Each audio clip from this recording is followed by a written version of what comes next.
chicos y chicas, hoy vamos a empezar a hablar de uno de los temas más controvertidos que tenemos en nuestra historia reciente, la Segunda República y la Guerra Civil, que he incluido dentro del tema 8.3 y que he dividido en dos puntos, el 8.3.1 correspondiente solo a la República y el 8.3.2 correspondiente a la Guerra Civil, que veremos más adelante.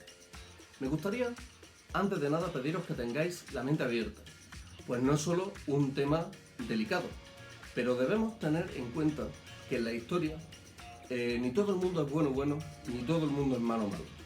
Por lo que es importante que tratemos el tema con objetividad y aunque pueda contradecir nuestra manera de pensar, debemos reconocer de forma imparcial la historia, pues la confrontación no es buena y produce algo terrible, la muerte que destroza desde hogares hasta la economía. En esta época, cuando podemos empezar a hablar de las llamadas dos Españas, algo que sin duda nos habrá llamado la atención y que desembocó en una guerra que sumió al país en la más miserable de las pobrezas. Por lo tanto, y con esto doy paso a los contenidos, debemos trabajarlos con la imparcialidad que se merece. Pues lo bueno de la historia es que ya ha pasado y nos puede transmitir enseñanzas que harán que mejoremos. Vamos a ello.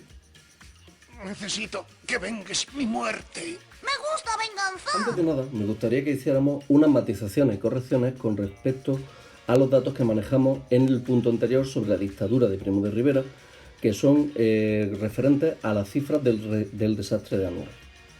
Bien, al respecto de las matizaciones de las que os hablaba en el PowerPoint, me gustaría que hiciéramos una pequeña corrección sobre el desastre de Anual que tenéis recogido en el apartado anterior, la dictadura de Primo de Rivera.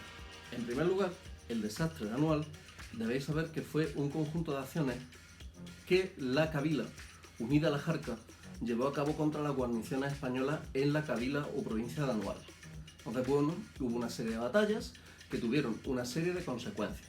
Entonces, bueno, pues esas consecuencias nos muestran que la prensa española empezó a hablar del desastre de Anual con estas palabras cuando se produjo una derrota en una de esas batallas que hubo en la provincia de Anual, que es la derrota del Monte Anuit, donde se perdieron alrededor de 4.000 soldados. Esa es la cifra que yo os di.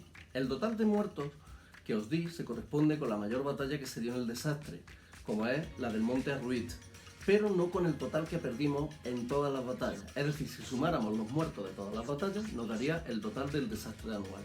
Según el libro, 10.000 muertos, algo que tampoco es cierto, pues esa cifra fue la oficial, que dio el ejército tras el desastre para conmocionar a la población y así que el Estado aportara un contingente de tropas y recursos que respondieran a la necesidad de vencer la guerra para callar la opinión pública.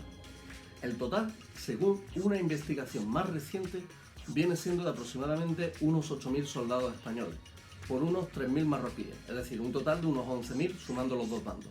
Por tanto, sería bueno que añadiéramos estos matices a vuestro resumen. ¿Mente lo ha entendido? Sí.